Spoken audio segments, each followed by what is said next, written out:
Seigneur Dieu et Père, merci beaucoup pour ce matin.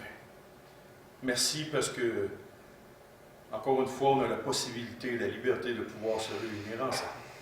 On veut te rendre gloire pour ça, on veut te louer, te bénir, te dire combien on apprécie, Seigneur, ce privilège ce matin. Merci ici pour ta bonne parole qui touche nos cœurs, nos âmes, et fait qu'on puisse être littéralement transportés dans les sphères célestes par rapport à ta parole, Seigneur. Et c'est au nom de ton Fils Jésus qu'on prie. Amen. Amen. Alors, le titre du message, c'est « La suite de mon rachat ». Et là, ça fait spécial comme titre. Parce que, imaginez-vous donc que quand un petit bébé vient au monde, ben c'est pas vrai qu'on fait juste lui donner un biberon, une petite couche, une couverte, puis on le laisse à la table. Il y a d'autres choses. C'est pas vrai non plus, parce qu'on fait ça, parce qu'on aime les petits bébés, on en prend soin. Et bien, on s'en occupe pas il y a que 2-3 semaines à 1 mois. Ça a l'air qu'on est papa, puis qu'on est maman, jusqu'à temps qu'on meurt. Puis, notre implication, elle est moins grande, mais on est là pareil. Ma fille reste à Sherbrooke, elle est mariée avec un autre homme. Et devinez qui appelle quand ils sont au bout? Papa. Donc, le papa est encore là. Après notre salut, après notre délivrance de la mort éternelle, de l'enfer éternel, après avoir été racheté, il y a une suite. Et voici les 4 plus grands mensonges du diable. Le diable est le père du mensonge. Il est menteur par-dessus toute chose. Il est le père du mensonge. Mais j'ai l'impression qu'il y en a 4 préférés mensonges qu'il utilise. Et ces 4 mensonges-là ont tellement un impact puissant qu'elles séduisent des milliards de personnes. Ça vous tente-tu de savoir les 4 plus grands mensonges? Oui. Il y en a d'autres. Mais on dirait que ces 4-là, c'est ses préférés. OK? Le premier mensonge de ces 4, Dieu n'existe pas et moi non plus. Hein? Tu n'as pas besoin d'être sauvé, tu n'as pas besoin de repentance, tu n'as pas besoin de pardon, ni de nouvelle naissance, parce que ces choses-là, c'est pour les imbéciles et les attardés. Tu n'as pas besoin de ça. Un des plus grands mensonges, c'est ça. Ça touche une très grande catégorie de personnes. Le deuxième mensonge, c'est OK, bon, c'est correct. Tu veux être sauvé, il n'y a pas de problème. Mais il va falloir que tu fasses beaucoup de bonnes œuvres, beaucoup d'actions. Parce que le ciel ne se gagne pas facilement. Hein? Puis là, en plus de ça, imagine-toi donc, j'ai préparé toutes sortes de religions pour toi. Tu n'as pas besoin de trop chercher. Prends celui qui te fait plaisir, pratique-le au maximum. Laisse faire le reste. Puis fais des bonnes actions, fais tout ce qu'on va te dire de faire, pose pas trop de questions dans ta religion, puis ça va bien aller. Jeu de mots de ce ainsi. Puis par tes propres moyens, ben, tu vas pouvoir accéder à peut-être quelque chose. Première chose. La troisième maintenant. Bon, OK, tu es près de la vérité, près du salut. Sache que seulement la repentance et le pardon de Dieu et la foi dans l'œuvre de Christ à la croix, le sang de Christ qui te lave de tout péché, c'est pas assez. Ça te prend quelque chose en plus. Il va falloir que tu fasses des efforts. Un peu comme dans Acte 15. La foi en Christ passé, ça prenait aussi la circoncision. Fait que Christ seul, le sang de Christ passé, il va falloir que tu en rajoutes d'autres. Il va falloir que tu fasses un peu quelque chose aussi. Tu as ta part à faire. Et quatrième, bon mensonge. Bon, maintenant que tu es sauvé, OK, bon, là, je peux comprendre, tu es sauvé, tu as accepté Christ comme ton sauveur personnel, tu as eu la foi en Dieu, maintenant Dieu t'a lavé de tous tes péchés. Maintenant, assis-toi et fais rien d'autre. Tu es sauvé. Tu n'as pas besoin de rien faire d'autre. Tu es arrivé, tu as un pied sur le bord du ciel, tu es un champion, tu as réussi à avoir la vie éternelle. Mais fais-en pas trop, ce n'est pas vraiment important. Dieu t'a pardonné, tu n'as plus rien à faire. Ces 4 mensonges-là trompent énormément de milliards de personnes. Le 4e mensonge touche énormément les chrétiens. Si c'était juste le salut, combien de pages de Bible parlent du salut? Comment recevoir la vie éternelle? Si ce serait juste le salut, on aurait 3-4 pages dans la Bible, puis ça serait fini. Et pourtant, la Bible, c'est une méchante brique, là. Je n'ai jamais compté le nombre de pages, ça dépend de la grosseur de l'écriture, mais il n'y a pas juste 3-4 pages là-dedans. Donc, si ce n'est pas juste « assis-toi, reste là », il y a quelque chose d'autre. Et c'est pour ça que je dis, le titre du message, c'est la suite de mon rachat. J'ai été sauvé par grâce. J'ai été complètement lavé de mes péchés. Mais quand j'ai accepté Christ, sans le savoir, j'ai accepté un contrat avec mon Sauveur. Mais le Seigneur Jésus, il ne l'a jamais caché. Combien de fois il a dit, « Toi, suis-moi. Si tu veux me suivre, alors porte ta croix chaque mois. » Pas chaque mois, pas chaque semaine, chaque jour. Donc, tu as accepté Christ comme ton sauveur personnel, mais il y a une suite à ton rachat. Le repas du Seigneur ici qu'on prend à tous les dimanches, pas tous les dimanches, mon ancienne vie, une fois par mois ici, on essaye, des fois c'est des tempêtes, des fois il y a une pandémie, on ne peut pas trop haut, mais en tout cas, on essaye le plus possible. Puis il y a une suite logique. On prend le repas du Seigneur, mais c'est pas pour le fun. On n'est pas dans une religion. Si tu veux prendre le repas du Seigneur pour le fun, puis penser à autre chose, puis pas faire suite à ton engagement, bien ici, je t'invite à 2 rues d'ici, il y a une église. Tu peux y aller. Une grosse bâtisse. Si tu veux faire de la religion, tu t'en vas là. Je vais même aller te porter, tantôt, si tu veux. Mais si, par exemple, tu veux être conséquent avec ton engagement de suivre ton Sauveur, alors là, je vais t'inviter à rester ici et à écouter. Et à prendre une position marquée pour ton Sauveur. Parce qu'on prend ça, mais trop souvent, il y a une incohérence entre notre vie et le magnifique repas du Seigneur. Le christianisme n'est pas juste d'aller dans une assemblée chrétienne, d'écouter un bon message, de faire de la petite communion fraternelle le dimanche matin. Non. Ça, c'est la cerise sur le sundae. Mais en dessous, il y a le sundae, il y a le caramel, il y a le vase, il y a la table, il y a la cuillère, il y a le gars ou la femme qui mange le sundae. Il y a un environnement. Moi, je vais vous parler de l'environnement. Je vais vous parler de la suite qui est avant le repas et de la suite qui est après le repas du Seigneur. L'apôtre Paul il disait, ce que je ne voulais pas, parce que vous ne vous assemblez pas, non pour devenir meilleur, mais pour devenir pire. Il faut s'assembler en assemblée pour devenir meilleur. Donc, si on veut être meilleur, comme l'apôtre Paul, le Saint-Esprit, par la plume de l'apôtre Paul a écrit, alors je pense qu'il faut être conséquent. Un jour, j'ai vu un reportage, ça m'a complètement estomaqué. Il y avait un pasteur qui prêchait la Bible, soi-disant, je ne sais pas si c'est le bon mot, et puis qu'en sortant de l'église, dans la semaine, il vendait de la drogue. T'es-tu fou? Allô? Il disait ouvertement, il ne gênait même pas. C'est pas, j'ai entendu ça de quelqu'un. Non, c'est lui qui le disait. J'étais là, ouf. Mon cœur a fait 20 tours, 50, 75 tours. Alors maintenant, on va tourner, s'il vous plaît, dans le psaume 49, versets 8, 9 et 16. Le psaume 49.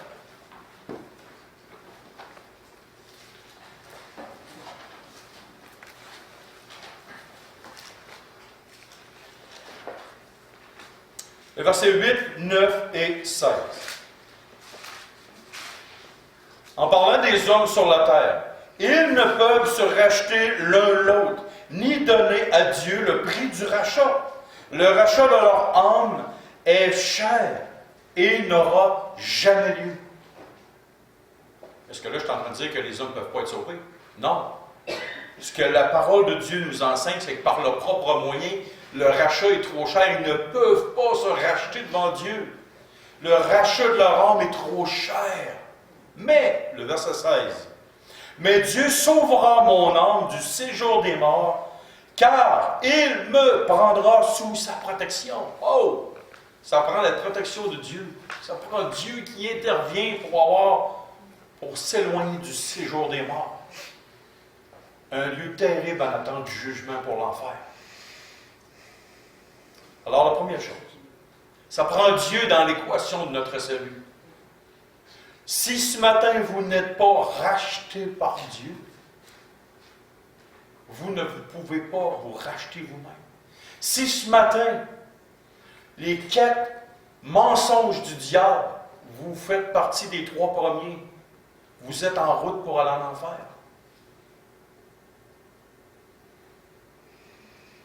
Et là, c'est important de considérer ça. De voir que Christ est mort à la croix pour vous. Le salut de votre âme est important. Maintenant, pour nous, retournez dans Hébreux, s'il vous plaît. Hébreux, chapitre 9.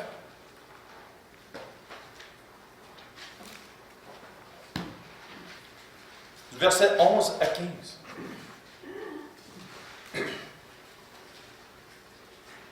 Hébreux, chapitre 9, versets 11 à 15. Mais Christ est venu comme souverain sacrificateur des biens à venir. Il a traversé le tabernacle le plus grand et plus parfait, qui n'est pas construit de main d'homme, c'est-à-dire qui n'est pas de cette création. Il est entré une fois pour toutes dans le lieu très saint, non avec le sang des boucs et des veaux, mais avec son propre sang, ayant obtenu une rédemption éternelle. Car si le sang des taureaux et des boucs et la cendre d'une vache répandue sur ceux qui sont souillés sanctifie et procure la pureté de la chair, combien plus le sang de Christ, qui par l'Esprit éternel s'est offert lui-même sans tache à Dieu, purifiera-t-il votre conscience des œuvres mortes pour que vous vous assisiez et que vous ne faites rien pour Dieu? Est-ce que c'est ça que la Bible dit?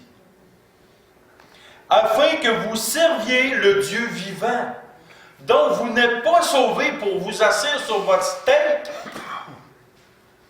En bon français, vous n'êtes pas sauvés pour ne rien faire. Sur votre steak, ça c'est en québécois. Et pour ceux qui parlent un bon français, outre-mer, parce qu'on est enregistré, vous n'êtes pas sauvés pour ne rien faire. Vous êtes sauvés pour servir le Dieu vivant. Mais pas n'importe comment. Ceux qui travaillent ont un patron. Peu importe où vous travaillez. Si moi, ma job, c'est d'inspecter des BIM, comme inspecteur dimensionnel dans le charpente d'acier, et que mon boss me voit en train de passer le balai, voici la phrase qu'il va me dire. « Hey, au salaire que tu as, va inspecter des BIM, parce que surtout que je n'ai pas de réclamation au chantier. On va faire passer le balai par un autre. » Je dois être à ma place. Et je dois être conséquent avec mon salut et les demandes de mon Sauveur. Quand je prends le repas du Seigneur, c'est pas juste un petit bout de pain, un petit peu de jus de raisin, la vie recommence, 5 minutes après, on part. Non. Christ a dit, faites ceci en mémoire de moi. Mais tu te rappelles de quoi? Est-ce que tu te rappelles juste de sa mort et de sa résurrection? Seigneur Jésus nous a dit, je vous laisse le Saint-Esprit, il va vous rappeler tout ce que je vous ai commandé. Oh, voyez-vous l'équation? On prend le repas du Seigneur et il veut qu'on se rappelle de lui, de tout ce qu'il nous a commandé. Donc, pas juste une petite partie ou ce qu'il fait dans ta affaire, tout. Maintenant, on va tourner, s'il vous plaît, dans 1 Corinthiens, chapitre 6, versets 19 et 20. 1 Corinthiens, chapitre 6. versets 19 et 20. Je n'ai jamais eu la réputation d'avoir ma langue dans ma poche. Il faut que je fasse attention des fois parce qu'elle va sortir de ma bouche. Il faut que j'aie une limite entre les deux. 1 Corinthiens, chapitre 6, versets 19 et 20.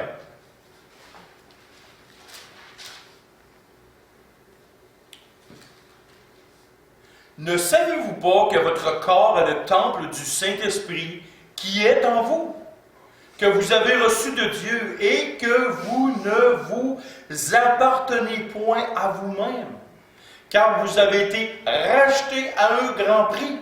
Glorifiez donc Dieu dans votre corps et dans votre esprit qui appartiennent à Dieu. Wow! Tu t'appartiens plus. Donc, quand tu as été sauvé par grâce, en même temps, tu as été racheté. Imaginons 30 secondes que vous allez chez votre voisin, chez votre ami, chez votre père, et sans permission, vous décidez de peinturer toutes ces murs, ces armoires de cuisine, tout ça chez eux, avec de la peinture à l'huile noire.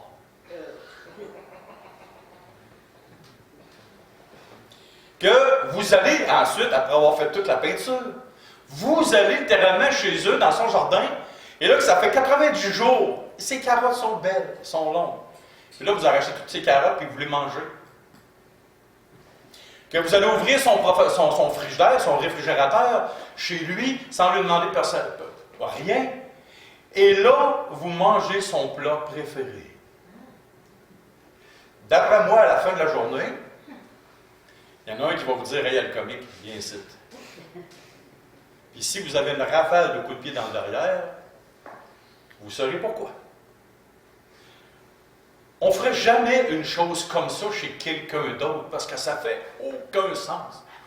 Mais savez-vous que quand on fait quelque chose, on est chez quelqu'un d'autre? La parole de Dieu nous dit que nous sommes le temple du Saint-Esprit. On ne s'appartient plus, on a été rachetés. Tu n'es plus chez vous dans ton corps. Tu ne peux pas faire chez quelqu'un d'autre ce que tu veux, encore moins dans le temple du Saint-Esprit, parce que tu n'es pas chez vous. Tu es ailleurs, tu n'es pas chez vous, tu n'es pas dans tes bébelles, tu es dans le temple du Saint-Esprit. Il me semble que c'est très clair, net et précis, puis si ce n'était pas clair avant, là j'espère que ça l'est. Tu as été racheté, tu n'es plus à toi, ton corps n'est plus à toi. Donc, pourquoi, quand on fait quelque chose, si je m'en vais chez un voisin, est-ce que je peux t'emprunter ton outil? Mon beau-père, c'est ses outils, c'est son garage. Il reste juste à côté de chez nous, on vit dans un duplex. Je cogne chez eux. Monsieur Saunier, je peux-tu vous emprunter un tournevis, s'il vous plaît? Il me dit toujours, oui. Et n'oublie pas, il y a un élastique. Un. Deuxièmement, remets-le à sa place. Parce que là, 3, tu es content de le retrouver à la place que tu l'as mis la dernière fois. Égare à moi, même si je suis 20 fois fort comme lui, si l'élastique ne marche pas. Voyez-vous, je ne peux pas faire ce que je veux dans son garage. Il faut que je lui pose la question, il faut que je lui demande la permission. Donc, est-ce que quand le Saint-Esprit est en moi, je demande la permission au Saint-Esprit avant de faire quelque chose?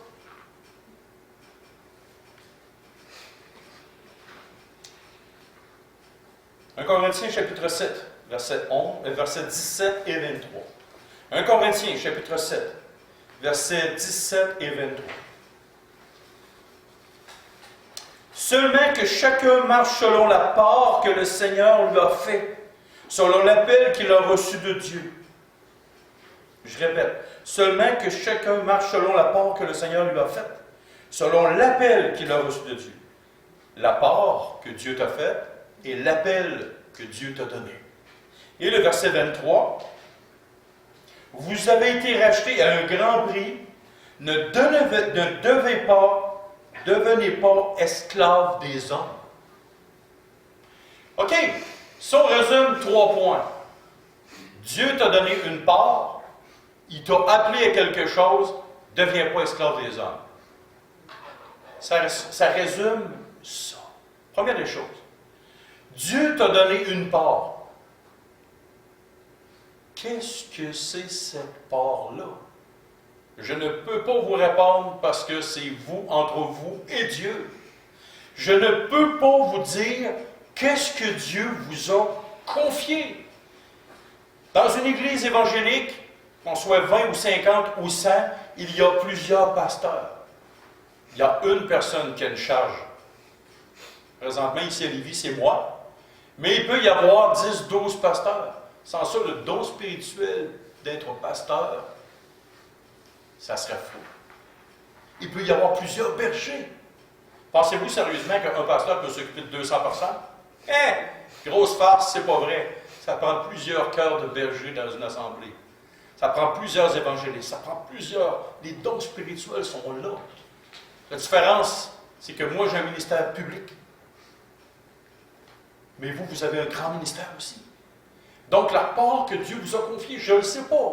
Vous devriez le savoir, le découvrir. Vous avez une part dans l'œuvre de Dieu. Maintenant, Dieu vous a appelé.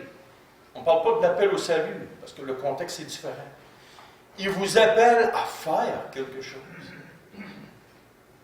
Et le troisième point, ce qu'il vous dit, ne devenez pas esclave des hommes. Je suis qui, moi? Est-ce que j'ai des trous dans les mains et dans les pieds pour vous dire tu devrais aller à gauche, à droite? Quel pasteur sur terre devrait commander aux autres d'aller à gauche, à droite? Aucun. Le Saint-Esprit souffle où il veut. Ben, laissez-vous pousser dans le dos et allez-y. Laissez-vous faire par le Saint-Esprit qui est en vous. Et vous avez un contrat avec Christ en prenant son repas. Vous avez une part, vous avez un appel. Maintenant, ne devenez pas esclaves des hommes. Jamais. Laissez-vous diriger par le Saint-Esprit. Mais, si des frères et des sœurs qui sont spirituels vous parlent, selon Dieu, selon la parole de Dieu, il faut avoir assez d'humilité pour dire « Ouais, tu as raison frère, tu as raison sœur, écoute, c'est vrai. » Et c'est pour ça que la Bible nous dit « Soumettez-vous les uns aux autres. » Ce n'est pas d'être esclave, de dire qu'un autre a raison. Et de s'apercevoir que oui. Linda, tu m'as déjà repris plus qu'une fois? Eh oui. C'est comme ma deuxième mère ici. Si je fais de quoi de travers, sache une chose. Elle va me reprendre. Elle m'a dit, viens ici, mon petit pit. Je vais la faire écouter parce que, en fait, je suis calé. Ben, voyez-vous, un pasteur qui se fera prendre par une femme. Oui. Soumettez-vous les uns aux autres. Ayez assez d'humilité pour reconnaître que vous êtes à côté de la traque. Et on va lire, s'il vous plaît, le psaume 131, versets 1 à 3. Et c'est un petit psaume. Psaume 131, verset 1 à 3. Cantique des degrés de David. Éternel, je n'ai ni un cœur qui s'enfle, ni des regards hautains. Je ne m'occupe pas de choses trop grandes et trop élevées pour moi. Loin de là, j'ai l'âme calme et tranquille, comme un enfant sevré qui est auprès de sa mère. J'ai l'âme comme un enfant sevré. Israël, mets ton espoir en l'Éternel dès maintenant et à jamais. Et là, ce qui touche, c'est je n'ai ni un cœur qui s'enfle, ni des regards hautains. Je ne m'occupe pas de choses trop grandes et trop élevées pour moi. Imaginez-vous 30 secondes que vous avez un désir hautain et orgueilleux de devenir pasteur, mais que Dieu ne vous appelle pas. Ce n'est pas votre part. Ce n'est pas votre appel. Et là, parce que les gens vous appellent, vous, à être pasteur, là, les gens vous poussent. Quel fiasco vous allez vivre un jour et que vous allez faire vivre à d'autres personnes. Parce que vous n'étiez pas appelé. Ça vous tente-tu avec mes mains que j'ai m'engager dans une entreprise de couture? Imaginons que je suis un gars hyper enfermé sur moi-même, puis que je ne suis pas social pour Saint-Saëns, puis je m'en vais travailler chez Canic Marquis, chez Renault, service à la clientèle. Oh. On va avoir un problème. Un gros problème. Donc, vraiment s'arrêter, savoir, connaître la place que Dieu veut nous placer. Vous allez voir, ça va aller super facilement.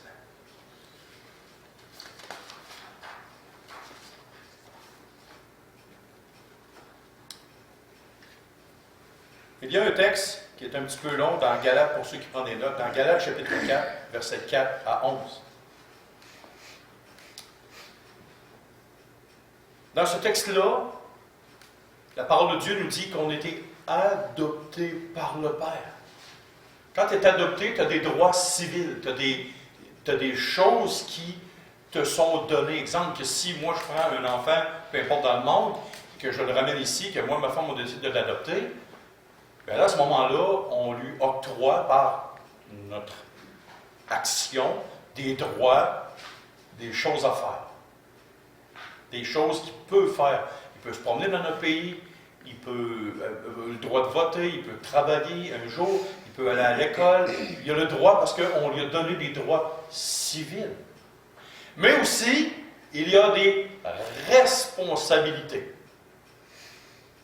Quand j'adopte un enfant, ou quand j'en ai un, cet enfant-là a des droits, mais il y a aussi des responsabilités.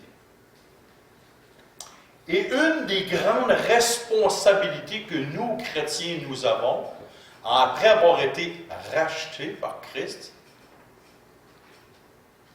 on a le droit de retourner sous des principes élémentaires des hommes. On a le droit. On a le droit de suivre une religion. Mais on a la responsabilité de ne pas le faire. La responsabilité de ne pas suivre la loi des hommes, de retourner à quelque chose qui est négatif et qui n'est pas du christianisme. En l'occurrence, dans l'Épître aux Galates, Galates chapitre 4, versets 4 à 11, c'est que Paul il disait aux Galatiens, il dit, « Ô Galates insensés, pourquoi vous voulez retourner sous un système de loi, de règlement humain? Pourquoi vous voulez être emprisonnés?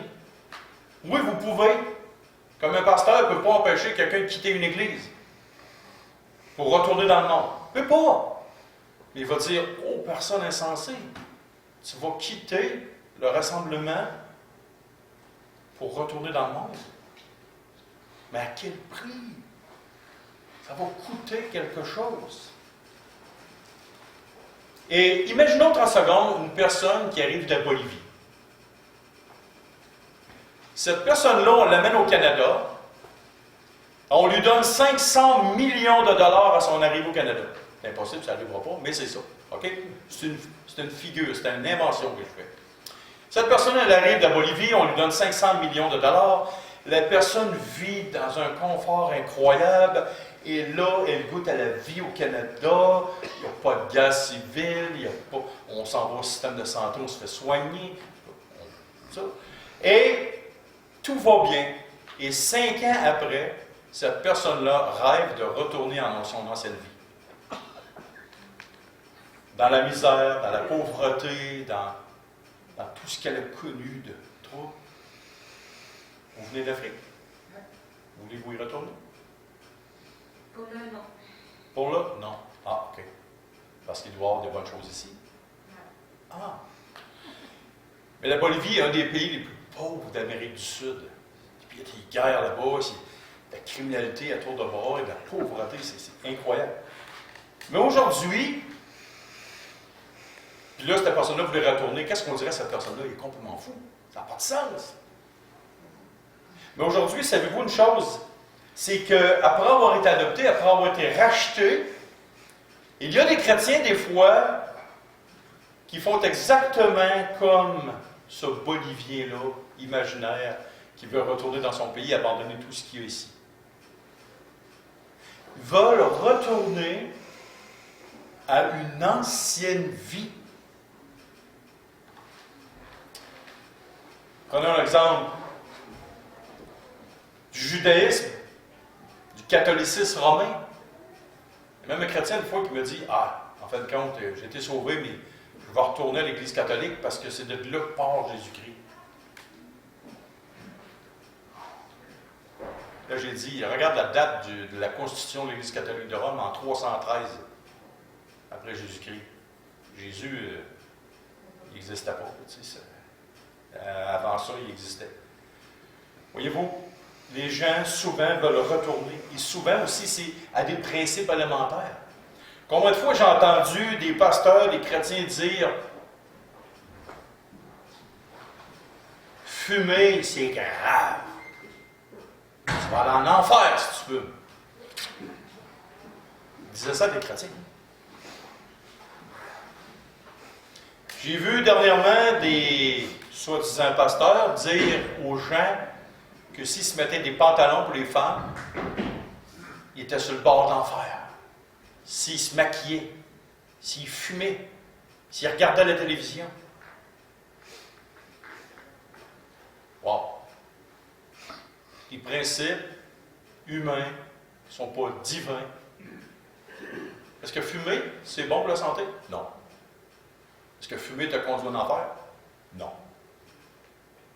Voyez-vous? Je pourrais en parler longtemps de ça. Mais bon. Dans Tite, chapitre 2, versets 11 à 15. Tournons maintenant. Dans Tite, chapitre 2, versets 11 à 15.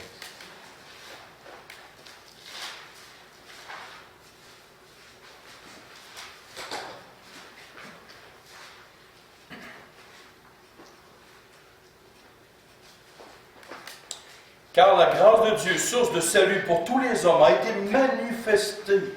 Elle nous enseigne à renoncer à l'impiété et aux convoitises mondaines et à vivre dans le siècle présent selon la sagesse, la justice et la piété, en attendant la bienheureuse espérance et la manifestation de la gloire de notre grand Dieu et Sauveur Jésus-Christ.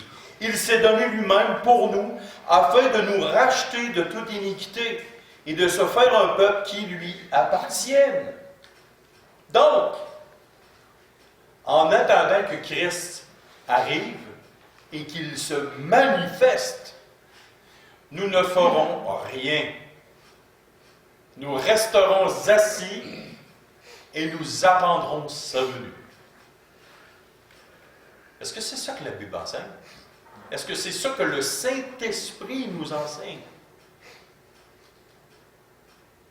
Elle nous enseigne la grâce de Dieu, donc le pardon de Dieu, source de salut pour tous les hommes, a été manifestée. Elle nous enseigne à renoncer.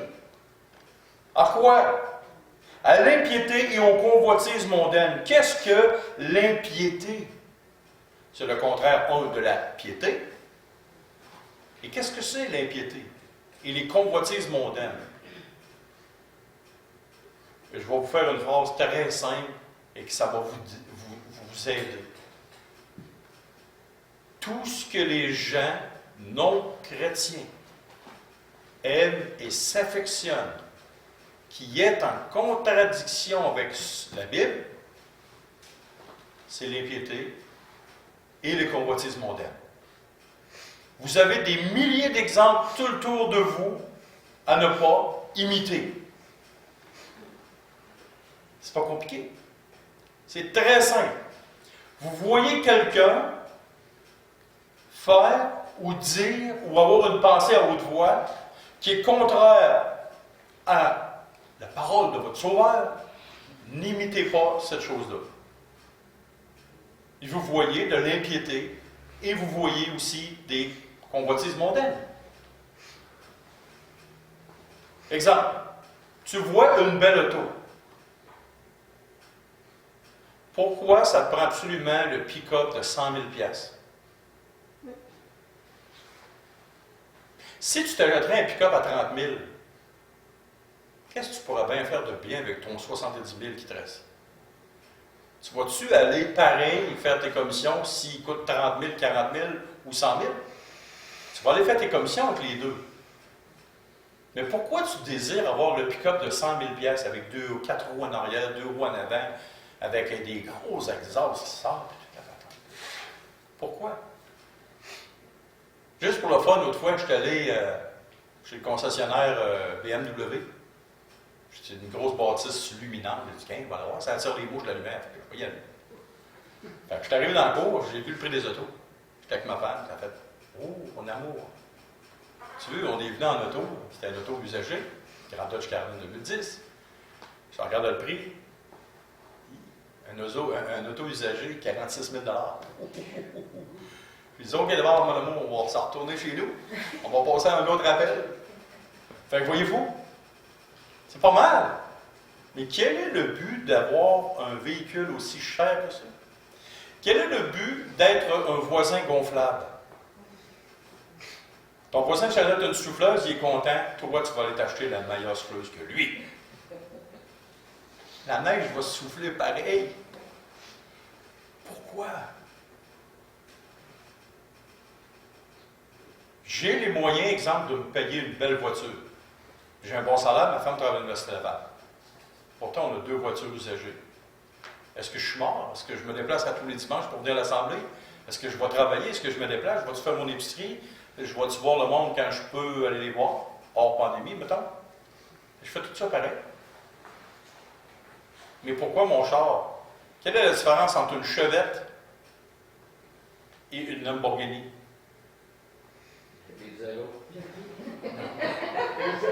Le prix, mais ça reste de la tôle avec 4 roues qui vont finir à scrap. Avec une personne qui va avoir moins d'argent dans ses poches. Mais ça reste que c'est de la convoitise mondaine pareil. Et maintenant, et le dernier point, 1 Pierre chapitre 1, versets 17 à 21.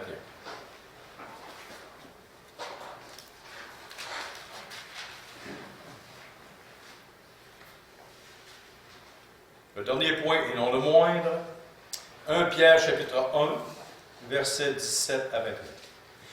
Et si vous invoquez comme Père celui qui juge selon l'œuvre de chacun, sans favoritisme, donc, si vous invoquez Dieu et vous dites que c'est Dieu qui est votre Père, qui va juger l'œuvre de chacun sans favoritisme, il n'y a pas personne qui va dire « Votre honneur, mon client n'est pas coupable », même s'il a agressé des dizaines et des dizaines de femmes. OK? Il n'y aura pas de procureur de la couronne, il n'y aura pas de témoin, il n'y aura pas d'avocat de la défense, il n'y aura pas grand-chose. Quand nous allons passer devant le tribunal de Christ, il y aura vous et Christ, vous et vous-même, et votre cœur, et vos actions, et vos paroles. Idem pour moi. Même chose pour moi. Et il n'y a pas de favoritisme. Et là, il nous dit, après la virgule, conduisez-vous avec crainte pendant le temps de votre séjour sur terre. Il y a des chrétiens qui vivent comme si c'était pour être millionnaires à long terme pendant plusieurs siècles. La Bible nous dit qu'on est un séjour. Après avoir prêché, je ne sais pas si je vais mourir dans le chemin. Je peux me faire tuer dans un accident d'auto. Je ne sais pas quand est-ce que je vais mourir. Mais je sais au moins que je le sais, que je vais mourir. Mais je ne sais juste pas quand. Je ne sais pas de quelle manière. Mais je sais que je suis en séjour. Donc, la Bible, Dieu, le Saint-Esprit, au travers des Écritures de Pierre, me dit qu'il faut que je me conduise avec crainte. Et qu'est-ce que la crainte? Est-ce que c'est d'avoir peur terrible de Dieu et de craindre? Non. Voici un petit texte, mais qui décrit comme il faut qu'est-ce que la crainte de Dieu. Se conduire avec crainte pendant notre séjour sur la terre, consiste à adopter une attitude de respect extrême envers Dieu. Si je respecte mon beau-père et que je l'appelle Monsieur Saunier, et je dis vous à des personnes âgées, encore bien plus envers Dieu, adopter une attitude de respect extrême envers Dieu. Adopter une attitude de soumission envers sa parole. Si Dieu me dit quelque chose, c'est juste de dire, OK Seigneur, je vais être soumis à ce que tu m'as dit. Avoir une confiance en sa sagesse, sa puissance et son amour, peu importe les circonstances dans lesquelles nous sommes. Dieu est au contrôle. Elle implique l'acceptation de l'autorité souveraine de Dieu. Le désir sincère de faire sa volonté en toutes choses, le souci de lui plaire, à avoir une profonde haine et l'éloignement de toute forme de mal. Voici en quoi consiste la crainte de Dieu. Ce n'est pas d'avoir peur, mais c'est ce que je viens de dire. Une crainte respectueuse et majestueuse. Et je vais continuer là le texte. Vous savez que ce n'est pas par des choses périssables, par de l'or, de l'argent ou de l'or, que vous avez été rachetés de la vaine manière de vivre, que vous aviez hérité de vos pères, mais par le sang précieux de Christ, comme d'un agneau sans défaut, sans tache, prédestiné à la fondation du monde. Il fut manifesté à la fin des temps à cause de vous. Par lui, vous croyez en Dieu, qu'il a ressuscité des morts et lui a donné la gloire, en sorte que votre foi et votre espérance reposent sur Dieu. Notre foi et notre espérance reposent sur Dieu. Donc maintenant, avant de prendre le repas du Seigneur, ça c'était l'introduction, après ça on va voir le message. C'est pas vrai. Avant de prendre le repas du Seigneur, on a deux choix. Soit qu'on prend le repas du Seigneur avec un petit bout de pain, un petit peu de jus de raisin, tout ça, on s'en va chez nous. Ou soit qu'on prend conscience ce matin, et la parole de Dieu nous dit de s'examiner soi-même, qu'on prend conscience qu'on a été racheté. Vous avez vu souvent le mot rachat dans les textes qu'on a dit. Qu'on a été racheté à un grand prix, et on a été racheté pourquoi? Pour qu'on puisse servir le Dieu qui nous a rachetés. Christ est mort sur la croix pour nous. Donc, c'est quoi l'engagement? Laissez faire vos voisins, laissez voir votre femme, votre père, votre mère, votre mère, votre matin. Vous, vous-même, et Christ et Dieu. Quelle décision ce matin, à partir d'aujourd'hui, je décide de prendre? Est-ce que je suis cohérent avec le salut à laquelle je suis maintenant participant? Quand je décide de prendre le repas du Seigneur, dans quoi je m'engage? Dans quoi je m'engage? Si je me souviens de lui, qu'il est mort pour moi, qu'il est ressuscité pour que je puisse avoir la vie éternelle, que son sang efface tous mes péchés, que j'ai la vie éternelle, c'est quoi? Est-ce que je suis une personne incohérente ou une personne cohérente avec ce que je professe être dans ma vie? Alors, je vous laisse sur ce. On va venir tous ensemble, s'il vous plaît, avec votre masque. Venez chercher un petit peu de pain, un bout de pain et un petit cop. Et pour ceux qui n'ont jamais pris le repas du Seigneur avec nous, d'habitude, on ne fonctionne pas comme ça. D'habitude, le repas se passe, la coupe ici, tout ça. Mais là, pour pas qu'on se fasse chicaner, on va prendre le repas du Seigneur de cette façon-là. Et on s'attend tous et chacun pour prendre le repas du Seigneur.